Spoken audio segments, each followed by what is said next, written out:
Wait, what about weird?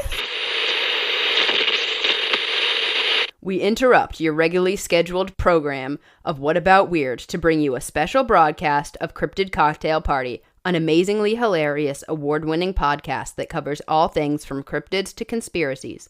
Each week, Dave brings a new story to his co-host Sarge, who goes in blind on the topic. So sit back, have a few drinks, and dive into the haunting story of the Atlanta Blood House. And don't forget to go over to their podcast and give them a follow. You are now listening to Cryptid Cocktail Party. Creatures, let's meet for a drink. It's a treat. Join us. Join us in the fight. Cryptid Cocktail Party. Cryptid Cocktail Party. Welcome back, everyone, to another episode of Cryptid Cocktail Party, a show where we have a few drinks, share a few laughs, take a dive into the unknown. I'm your host, Dave, joined as always by my wonderful co-host, Sarge. How is it going, Sarge? Ahoy, everyone. Celebrating the 50th anniversary of Jaws. Yeah, we are, a little baby. seafaring greeting. This episode has nothing to do with sharks, but I just thought it would be appropriate to say ahoy. Well, to be fair, you don't know that for sure. No, I don't. But based on the title of the show that is in the studio, I'm guessing it has nothing to do with sharks, but there might be some blood in the water. You're catching on quick to my little titling. Sometimes I have no idea what I'm looking at, and other times I'm like, oh, okay. But in the end, they make sense, right? Oh, they always do. They Yeah. always make sense. I got to keep you on your toes. I can't tell you outright, but then I can't name the studio what the episode's going to be about. Where's the fun in that? If we did that, then we wouldn't be the best paranormal podcast sponsored by Narragansett Brewery. This is true. Man, I missed you. Thank you, Sarge, for covering last week. I did not have explosive diarrhea. I'm glad you didn't have explosive diarrhea. I'm glad you let everyone know. No, my mom came down for the weekend, and she just doesn't come down very often, so I wanted to spend the weekend with her. We did the most touristy shit. Yeah, but I mean, it's your mom. Yeah, we like speed ran it. We went to like the Museum of Art just to take a picture with the Rocky statue. Okay. Like we did that kind of shit. Yeah, perfect. Yeah, we went to the fountain. Fountain wasn't on because I forgot that the trash strike also included the water with the trash strike, but it also included like the municipal like water people as well. It's like all one. So the fountain wasn't on. So it's that's insane. Yeah, there's a bunch of kids climbing on it and shit. I was like, that doesn't seem. That can't be safe. Yeah, no, but I mean, it's Philly. What are you gonna do? It's wild that I always assume, since I grew up in New England and like New Hampshire, I wouldn't say we have rednecks. But we have like a lot of like white trash. Oh yeah. I thought like moving to a city like there'd be less of that, bro. People are the same everywhere you go. No, there are rednecks in Boston. Yeah, it's wild. But no, it was good. So, but yeah, thank you for allowing me to do that and taking over, and thank you, Maynard, for stepping up with your and weird being way too close to the camera. Dude, I was trying to cut clips of that, and I was like, I can't look at this anymore. It is awful. It looks like the intro to like fucking like, I don't know, Malcolm in the, like, this is something you see like on Malcolm in the Middle. Like, it reminded me of every Busta Rhymes music video in the 1990s. It reminded me of remember in Ace Ventura, Pet Detective? I think the second one. Oh yeah, when he's looking in the drain. Yeah, it reminded me. It's like, fuck me, dude. It was unsettling, but yeah. What's He's an unsettling guy. He is. I've never met him. It seems like a genuinely nice dude. He is a very genuinely nice human being. He just is weird. Yeah, very soft-spoken. And that's what I love about him. Yeah, he's very dry. I've Yes. noticed from. But yeah, no, that was kind of you guys. I keep thanking you. I don't know why. It's okay. It's all right. Everybody needs a weekend off. Yeah. But yeah, what have you been up to? What are you getting into? Anything fun? Anything exciting? Not at the moment. I am going to be taking my kids up to your old stomping grounds. We're going up to New Hampshire in August Hell yeah. for a few days. It's just me and my sons. Ooh, We're going to be doing boys trip? some boy stuff. Hell yeah. I'm sure fireworks will be involved at some point or another. There's a lake on the little cottage we're staying in, so Hell yeah. Dude, nothing like fireworks over a lake, dude. That shit's where it's at. Yeah. yeah, it'll be a good time. All right, Sarge. Well, I think it's enough catching up. We've only been away from each other. We got to get into this. I love you, but we got to fucking move on, dude. All right. All right. Today, Sarge, we're going to be talking about home ownership. Okay. All right. Now, home ownership is something that, as a millennial, I will probably never experience. But from what I've heard, it's got its ups and downs. I mean, the upsides, you get to do whatever you want with the house. You can fucking add an addition. You have a yard. You can decorate however you want. Some of the downs are like leaky roofs, cracked foundations, surprise plumbing problems that cost more than your car. Conservative neighbors. Yeah, if you're lucky, the worst you'll get is you'll have a neighbor who will dispute property lines with you when you decide to put up a shed in your backyard or something like that. Right. Even though it's clearly in your yard. Yes, of course. I don't know. These are just problems that I've heard. But here's the thing. Most of those problems have a fix. Like there's contractors, YouTube tutorials, there's hitmen. There's sensor lights that shine into your shitty neighbor's bedroom window. Yes. But what do you do when the problem isn't structural, cosmetic, or Craig from next door, but something truly unimaginable? Like, say, for instance, blood coming out of your floors and walls for no apparent reason. I guess you need to establish a mop budget. Okay. Well, clearly you don't have an answer, and I don't have an answer. And unfortunately, no, I don't. For subjects of today's episode, that is exactly what happened inside their home in September of 1987. So today, Sarge, we are going to be digging into the case of the Bleeding House of Atlanta. Is this something you're familiar with at all? Actually, no, it's not. I'm very excited. I figured you being a fan of like Kentucky meat showers and shit like that a bleeding house would be something that was right up your alley. You'd think, but I'm not. I'm unfamiliar with houses that get their periods. I see. That's surprising to me. I assume like this would be like your kind of paranormal shit, like just like unexplainable shit. I love it. I haven't come across it yet. I heard that birth control pills help, though I don't know where you would put it in a house. Garbage disposal? I don't know. Flush it down the toilet? No, I don't. I'm just trying to think of orifices in a house. I have no idea. But also in researching this, I found out that this happens more than you think. There's a lot of cases of this, and I almost did like a bunch of them in this one. I can't. I'm going to stick to one. Maybe we'll cover some other ones. But okay. All right. You ready to get this party started?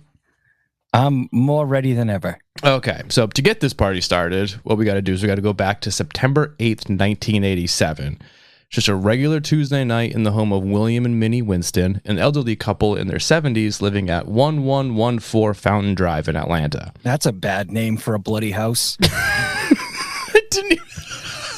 Fountain Drive. I genuinely didn't even put that together, but that's deeply funny. Now at around 11:30, Minnie is finishing up her nightly routine: shit, shower, shave. She was just getting ready. She's just blasting the toilet, getting ready. Yeah, making a messy cobbler.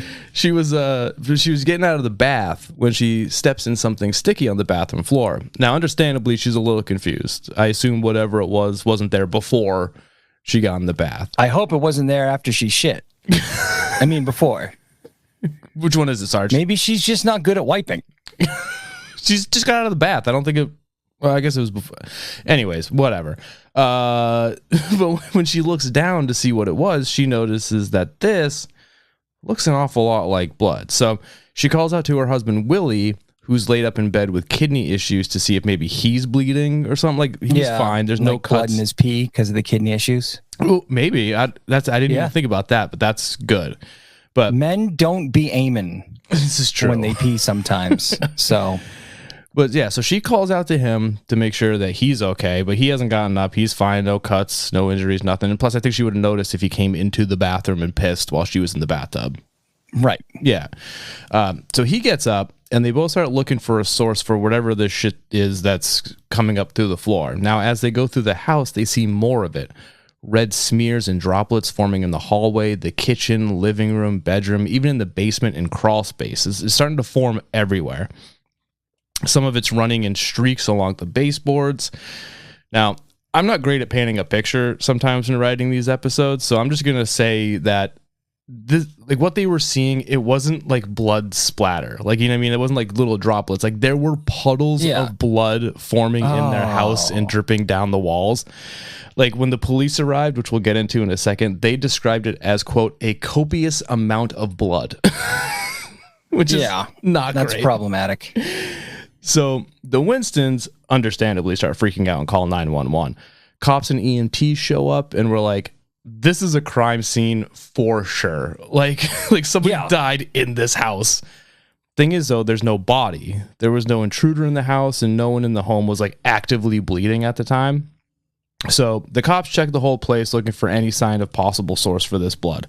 All the doors are locked. There's no broken windows. And they had a security system that Minnie said had been armed since 9:30. So it's like 2 hours that it's been armed. And they would have heard something trip it if it was tripped. So it doesn't seem like a crime took place. They ended up like inspecting the pipes, the HVAC system, the attic. They checked Willie's dialysis machine, thinking maybe like it was a leak in that. It was leaking. Or something like that. And it was like seeping into somewhere and coming up through the floor somehow.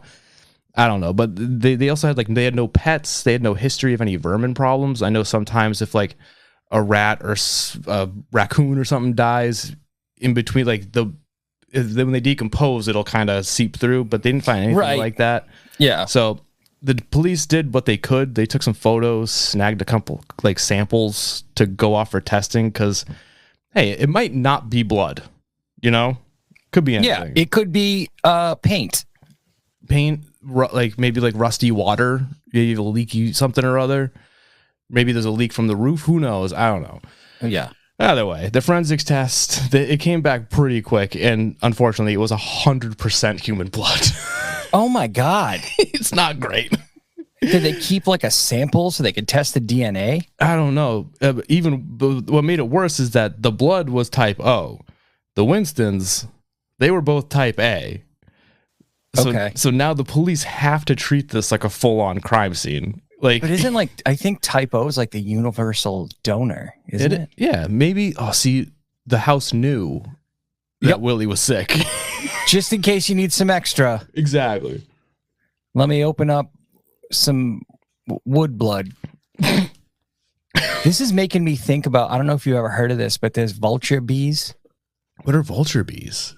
I assume they're bees. Is it the honey is blood? They make their nest out of flesh. This isn't real. They can't. That's not. I'm going to tell you right now, do not look this up because I looked it up and I couldn't eat for a couple of days. So they make their nests out of flesh. Now, do they make honey the same way bees do? Yeah. Is it blood honey? Yeah. Oh, not gonna lie, that sucks, but it's also metal as fuck. It's metal as fuck, and when you look at it, it looks like an H.R. Geiger painting. Oh, okay.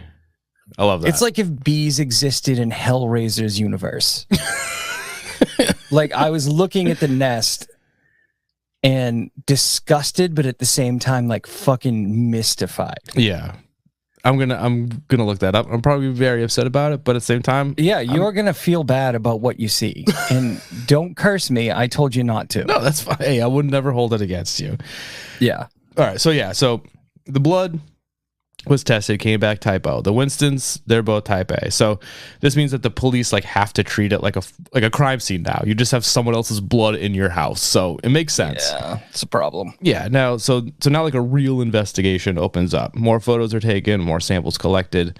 They ran the blood against missing persons cases, local crime reports, and even checked with nearby hospitals and blood banks to see if any blood bags had gone missing. Go in the hospital. Is anyone missing any blood? Well, I think they were thinking like if blood bags were missing, someone could have been a prank. We'll get into some of the theories, but A prank? dude, yeah, I don't know. I don't know. But this is the late 80s. What's up, everybody? Welcome back to the channel. Today, we're going to prank some old folks. But the thing is, you got to remember, this is the late 80s, and it's also the height of the AIDS crisis. So blood was like pretty well guarded at the time. Like you couldn't, like, stealing blood at this point, people would notice. And as far as I know, nothing was missing. Like there was And people didn't know a lot about AIDS either, so they probably were really worried that they had caught something. Oh, I'm sure. Now, 2 days later, the Atlanta PD held a press conference and basically just like shrugged their shoulders. They admitted that it was real blood in the house, that it didn't match the Winston's, and that they had no fucking clue where it came from. One official just straight up said, could be a homicide, could be a hoax, could be. That's not helpful. No, but like with no evidence of either a homicide or a hoax, the case pretty much stalled. There was no victim, there was no perpetrator of a crime, there was just no crime. Like it was just a bunch of blood. Now, God, that bothers me so much. No, the cops did keep investigating it a bit, but with no leads, it was a dead end. Like technically, the case stayed open, but what are they gonna do? It's a bleeding Literally house with a dead no end. explanation. Yeah, how are you feeling so far? I feel like you've made it clear how you feel about it so far, but I figured I'd check in. I feel like owning a house is a punishment from God. Because like every human being, like if you look at Maslow's hierarchy of need, right? Like shelter's right up there. It's a big one. And so you buy a house thinking, okay, now I have this property that I own. But what it really is just a hole you keep throwing money into. Yeah, that sounds about right. Because houses, even new ones, break and have ridiculous shit happen to them. Yeah. Again, that's so why like I'll owning never a house is just, it's punishment. Is that what it is? Yeah. Now imagine all of a sudden it just starts bleeding. That's what I'm saying. Yeah. Like you can't just fucking get a new house. This shit's expensive. Well, I mean, not in the 80s. You could buy one for like a button and a pile of string, you know? Just whatever's in your pocket at the time. Yeah. I mean, but also they're fucking pushing 80. Like, I mean, I don't think they're just gonna fucking sell. Like, you can't. What are you gonna do? Yeah, he's sick on dialysis. Like, he can't just fucking up and go. Yeah, it sucks. But it gets worse. Oh, good. Yeah, not like the blood house for the Winstons. I mean, it's because once news of what happened at the Winstons' house made its way out of Atlanta, the news spread like wildfire. I mean, it's a house of bleeding human blood. Why wouldn't It's it? a bleeding house, yeah. Yeah. So local reporters obviously jumped on the story immediately, but before long, it was picked up by national outlets as well as international papers. At one point, the story ran in papers as far away as Saudi Arabia, which is fucking wild. So so it was kind of a big deal. No, news travels fast. Yeah, it's not great. And because of all this attention, crowds started gathering outside the Winston's home. Glenn Danzig shows up trying to buy the place. Was that an episode of Aqua Teen Hunger? Yeah, all right. I had to think about it. The blood in the front lawn. Yeah. No, yeah. So people just started showing up. News vans lined the street. Groups of people would just stand on their lawn, hoping to catch a glimpse of the house bleeding. Like, yeah, I don't know. And for the Winstons, who were elderly and also very private people, this was all very overwhelming for them. Minnie ended up becoming like the de facto spokesperson for the couple.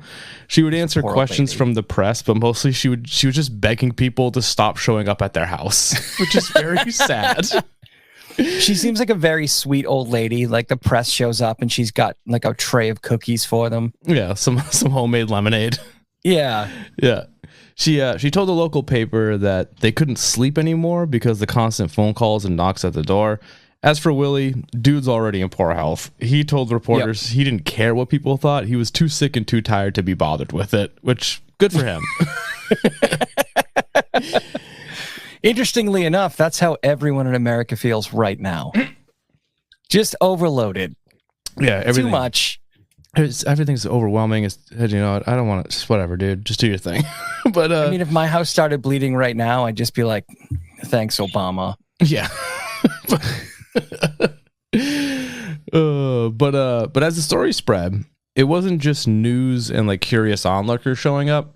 Paranormal groups started reaching out, offering to investigate, as well as self-proclaimed psychics who told the Winstons they sensed a demonic force in the house and offered to cleanse it for them. Dude, there is nothing worse than when the fucking psychics come out of the woodwork. Oh yeah, dude, grifters got a grift, baby. Well, thankfully the Winstons were smart and they declined both offers.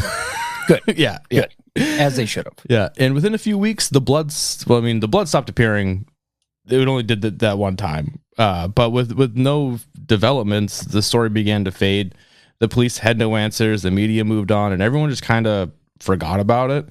Like a little while after, like things had died down and people moved on. Minnie was talking to a researcher or a journalist or someone. I don't know who she was talking to, but she tried to downplay the whole thing, telling them that it had just been rust or mud or dye from a new carpet, basically anything but actual blood, which it kind of contradicts the results of the blood. What the police said, yeah. Yeah, but I mean, people cope in different ways. If she doesn't want to believe it was blood, do whatever you got to do. She went on to say, quote, "If it had actually been blood, I wouldn't have stayed in that house." But she did. She did stay in the house. Yeah, unfortunately, Willie passed away 2 years later in 1989, but Minnie lived in that same house until her death in 2015 at the ripe old age of 104. Jesus Christ. Dude. She fucking... Maybe the blood helped. I don't know. But... Yeah. It kept her young as like Elizabeth Bathory situation. That was my first thought. It's like a fucked up fountain of youth over there.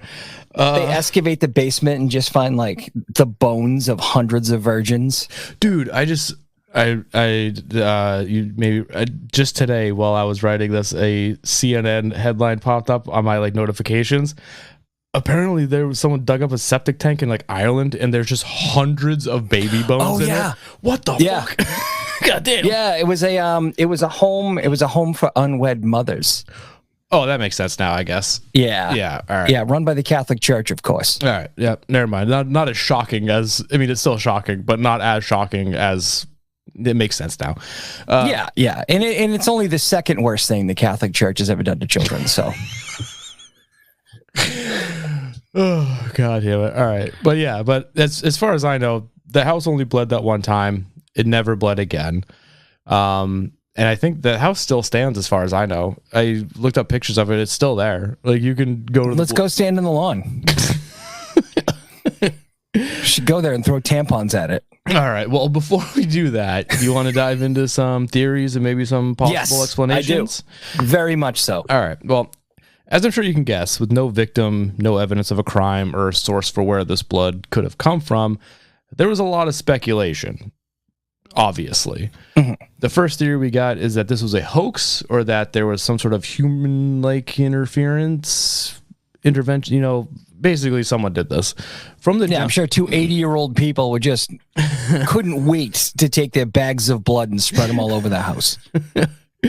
Well, from the jump, the police had considered the possibility that the blood was deliberately placed there, either by the Winstons themselves or someone close to them. It's the simplest explanation, so it makes sense that this is what people would immediately think.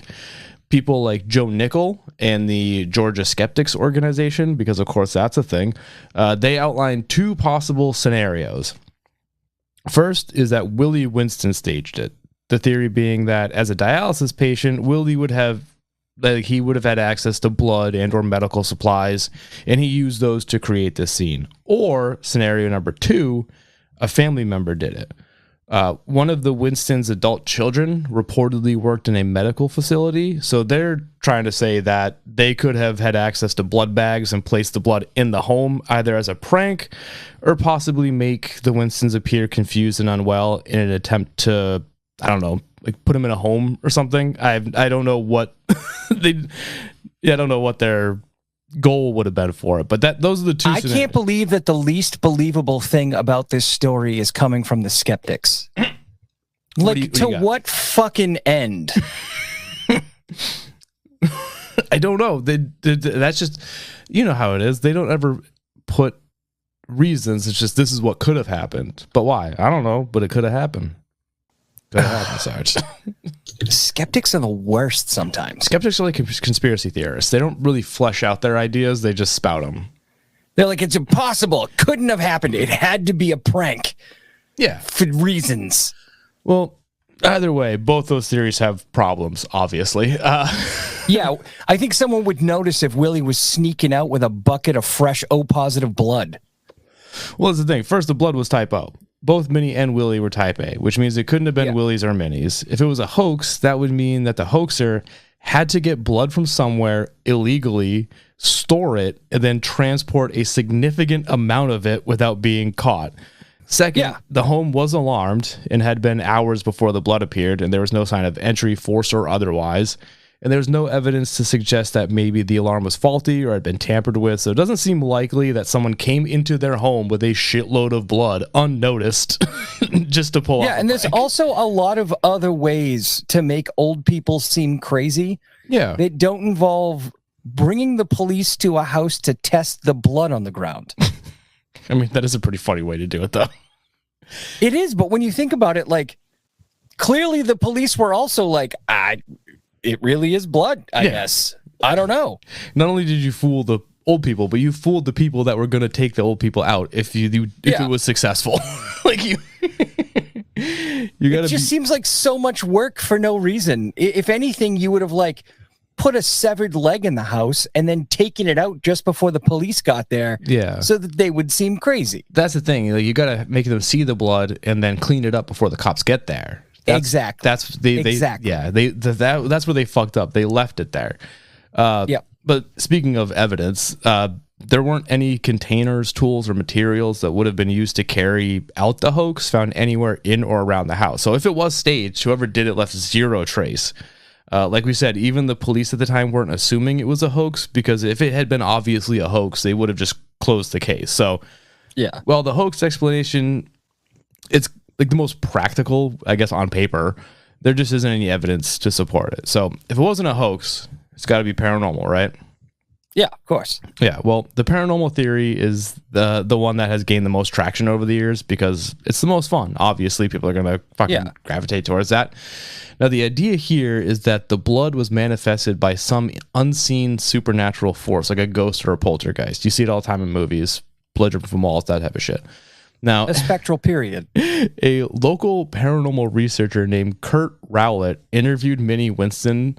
This was like months after everything had settled down, and he concluded that a paranormal event was, quote unquote, as likely an explanation as any, which is just another way of saying, I have no idea what is happening here, so gotta be ghosts. No clue, probably ghosts. It's gotta be ghosts. It's gotta be. Yeah. There was one paranormal interpretation that I thought was kind of interesting. And this is that the event is linked to Atlanta's like historical trauma, racial violence, redlining, things of that nature. Writer Danny Cherry Jr. proposed this idea that the blood might be psychic in nature and a manifestation of all the unresolved hurt that is embedded in the city's history. Now, obviously, there's no scientific evidence to support this. It's part of a theory known as emotional haunting.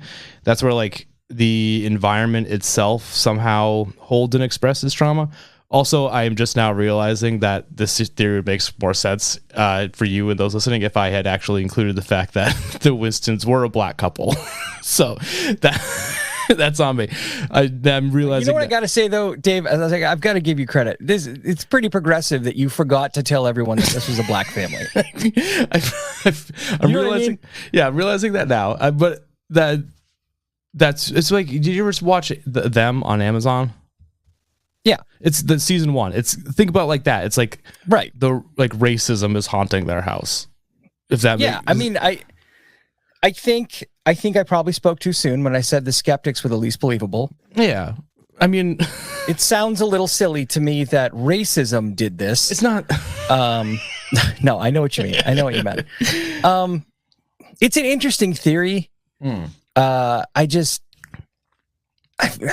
Just blood though. No sounds. Well, yeah, there was a theory. I'm not even gonna get it. There was a theory that was like I'm putting you through your paces right now. It was like a quick poltergeist, like in and out type deal. That was one of the theories. Just like hey, like that was He's a traveling poltergeist. It was one of those, just like popping in to say hello and then leave. It was like when the milkman used to, hey neighbor, and then like just leave. It's like Yeah, it like just that. pops in. Yeah, but still, if this was some The sort blood fairy. but like, yeah. So if this was some sort of haunting, it wasn't like your normal run of the mill boilerplate haunting. Like there weren't any ghosts or cold spots or voices or shit. Like the blood appeared, and that was it. So I don't know. Who knows? I don't know. I actually, now that I think about it, like I kind of like the idea of it just being like a one and done situation. If that was the case with all hauntings, like I'd take that. Yeah, it was just like a quick little how do you do? You're gonna pop in, say hello, scatter some blood around the house. So, sometimes that's all you need. I mean, it works. Close a few cabinet doors and then fuck off. Yeah, they didn't even do that. It was literally just the blood. Happened one time. The poltergeist was like, there you go. Maybe realized there was no like teenage girls or water around. And they were like, this is not working for me. They're almost already dead. Whatever. Yeah, he's like, what is this going to last a year? 2 tops? All right. So the dialysis machine was haunted. That's what happened. Was that, yeah, from the blood of other patients. That's what, I did come across a more like out there kind of theory, and that was that this was psychokinesis, or RSPK, which stands for recurrent spontaneous psychokinesis. This is a very fringe theory, like parapsychology type shit, that claims that usually under like extreme stress, like you can unconsciously just do shit with your minds, like move objects, or in this case, cause blood to just appear. It's dumb, and it's an unproven idea. You know what, though? As crazy as that sounds, I think that was also kind of the explanation for some poltergeist activity that happens around teenagers. Yeah, it's like most poltergeist activity usually happens around like teens going through puberty. Right. So it's kind of like that. I mean, yeah, I guess. I mean, they were an elderly couple. The husband was very sick. Like, it's not like he was fucking up and about. Like, I'm sure... I don't know if they had a caretaker, so I don't know if Minnie, who was also elderly, was taking care of her husband. Like, that could stress anyone out. I mean, I've taken care of family members with like dementia and shit. Like, it's not easy, for sure. Yeah. So I mean, but I never caused blood to just appear. But you know, I'm not saying no one to me. I'm not saying no one else could happen. But yeah, but telekinesis shit like that, none of that's proven. It's theorized. It could happen, maybe. Who knows? I want it to happen. You know, I wish that I could do that. There's some nights where I just can't reach the remote. You want the force. You don't want telekinesis. Yeah. Oh, yeah. That's a good point. I guess like not enough to lift an X-wing. I just want the Amazon remote. Gotcha. No, that tracks. But whenever you see poltergeist stuff like this, you always the telekinesis, paratel, whatever it's called, like it gets brought up a lot in cases like this. Either way, the bottom line is that every theory has its holes. The hoax theory is possible. There's just no evidence, and the paranormal theory has as much evidence as the hoax theory. So what are you going to do? It's kind of just whatever. But no matter what theory you subscribe to, whatever happened in the Winston home on September 8th, 1987 has never fully been explained. All we know is that human blood appeared in their house. It was witnessed by first responders, tested and confirmed to be real blood. And after that, who the fuck knows? You know? Yeah. Well, I think it's also important to call attention to the fact that the sheer volume of the blood. Like, there was a lot of it, right? Too much. Yeah. So it's like, I feel like, so what killed the emotional haunting theory for me? Besides the fact that they didn't really say any noises, and I feel like if that were the case, it was like emotional trauma from centuries of slavery. I feel like there'd be noises, or like some kind of rhyme or reason to it. It was just O positive blood. Yeah, just a bunch of it too. Yeah, so unless it was something I don't understand about slavery, I'm pretty confident they all had different blood types. You know what I mean? True. I feel like the amount of blood that they're describing would have been more than one person. You know what I mean? Like, yeah. The amount of blood would have been multiple people, I guess is how I should have worded that. But yeah. I don't know. It's been 30 years and the case is still open technically, but it's still a mystery. But it's kind of weird to me they didn't do any DNA testing on it just to like find out who it belonged to. That'd be interesting. At 87, did they have that? I don't know. I know they could test. No, but they probably still have the evidence. I'm sure you could still get the DNA out of it. Yeah, I don't know. If they store the evidence properly, they should be able to still get DNA. I mean, they've solved cold cases from the 1970s. I mean, that's how the Golden State Killer got caught. Yeah, well, he got caught because of, was it 23andMe or something like that? Yeah, but they had DNA profile to test against from the 1970s. This is true. This is very true. I don't know. I don't know either. I find it interesting. I wonder if you could still test it if they kept it.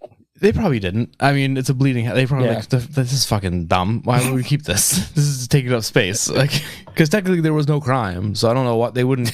I feel like they wouldn't keep it, right? They open up the evidence locker and it's just a bunch of paint cans that say house blood on them. All right, but there you have it, Sarge. There you have it, listeners. That is the story of the, I forget what I called it. Oh, the Bleeding House of Atlanta. I already forgot what I called it. The Atlanta Blood Bleeding House of Atlanta. That is, yeah. Man, I like this one. This one was cool. Yeah, it wasn't bad. I was like I said, I was gonna add other ones, like, because this wasn't the first or only time that this has happened to people, but some of them got like it was just too poltergeist. Like Yeah, I'm glad that there weren't a lot of tropes in this one. Like nobody mentions a Native American burial ground or anything like that. Well, yeah, that was the other thing, is that one of them was like, "Oh, God, this house was on a psychic told me this house was on a cursed Native American," and I was like, "No, these that's fucking where I'm." assholes. God damn it! Yeah, so I was like, I'm not gonna get it. I'm gonna stick to the one, keep it at this, because this one is so open ended. You know what I mean? Like, even the paranormal investigators, like, I don't fucking know. It's probably ghosts. Like, you know what I mean? It's a lot. Cops couldn't figure, like, because I feel like whenever a paranormal investigator comes in, they're like, well, clearly this is the soul of, chief. Yeah. Whatever. Like, it's like, nah. Like, yeah, exactly. This dude's just like, I don't fucking know. We're not going to. No idea. Yeah. Oh, shit. All right. Well, there's your episode. It was good. I had fun with it. I liked it. Yeah. All right. Well, I guess that's it. I got nothing else for you, bud. I got nothing else either. Follow us on the internet and ignore my sweaty armpit that I just showed to the cameras. Those of you listening, that didn't happen. Yeah, no one saw nothing. Yeah, but if you want to follow us, you follow us on Instagram at Cryptid Cocktail, TikTok Cryptid Cocktail Party. Leave us a 5-star rating and review. That'd be super awesome.